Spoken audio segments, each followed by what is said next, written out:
இப்போ பொதுவாகவே இந்த இருமொழி கொள்கை மும்மொழி கொள்கை அப்படின்னு வரும்போது மும்மொழி கொள்கை ஆதரிக்கக்கூடிய என்ன சொல்றாங்க அப்படின்னா, யாரெல்லாம் மும்மொழி கொள்கை எதிர்க்கிறாங்களோ அவங்க நடத்தக்கூடிய பள்ளிக்கூடங்களில் மும்மொழி கொள்கை இருக்கு. அப்போ நீங்க நடத்தக்கூடிய பள்ளிக்கூடங்களில் மும்மொழி கொள்கை இருக்கு. அரசாங்க பள்ளியில ஏழை மாணவர்கள் படிக்கக்கூடிய பள்ளிகளில் மும்மொழி கொள்கை ஏன் இருக்கக்கூடாது, மூன்றாவது மொழியை கற்பிக்க கூடாது, கத்துக்க கூடாது அப்படின்னு கேட்கிறாங்க. நாங்க என்ன சொல்றோம்னா, இந்திய படிக்கிற யாரையாவது நாங்க தடுத்திருக்கோமா? யாராவது பள்ளிக்கூடத்துக்கு போறவங்கள போகாதுன்னு சொல்லி இருக்கோமா? அதாவது திமுகவினுடைய கொள்கை தனியா நம்ம அதுக்கான பணம் செலுத்தி அந்த சென்டர்ல போய் கத்துக்கிறது வேற, பள்ளிக்கூடங்களே நம்ம ஏன் கொண்டு வரக்கூடாது அப்படின்னு கேட்கிறாங்க. சார், நாங்க என்ன சொல்றோம்னாக்க, தனியார் பள்ளியில் அவர்கள் நடத்துகிறார்கள் என்றால் விருப்பப்பட்டு பிள்ளைகள் போய் படிக்கிறார்கள். உங்களுக்கு ஒரு செய்தியை சொல்றேன்.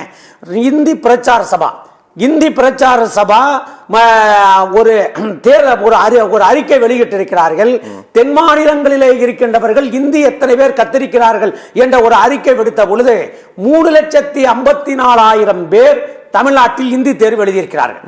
அதே அவர் சொன்னார், கேரளாவில் 8,000 பேர், ஆந்திராவில் 4,000 பேர். நான் இப்பொழுது உட்கார்ந்து பேசிக் கொண்டிருக்கிற சத்தியம் தொலைக்காட்சி இருக்கிற சென்னை மாநகர், இந்த சென்னை மாநகரத்தில் மட்டும் 1,06,000 பேர் இந்தி தேர்வு எழுதியிருக்காங்க. அப்படின்னாக்க இவங்களெல்லாம் நாங்க படிக்க வேணாம் தடுத்தமா? நாங்க தடுக்கிறதுக்கு போயிருக்கோமா? நாங்கள் என்ன சொல்கிறோம் என்றால், நீங்கள் விருப்பப்பட்டால் படியுங்கள், என் மீது திணிக்காது.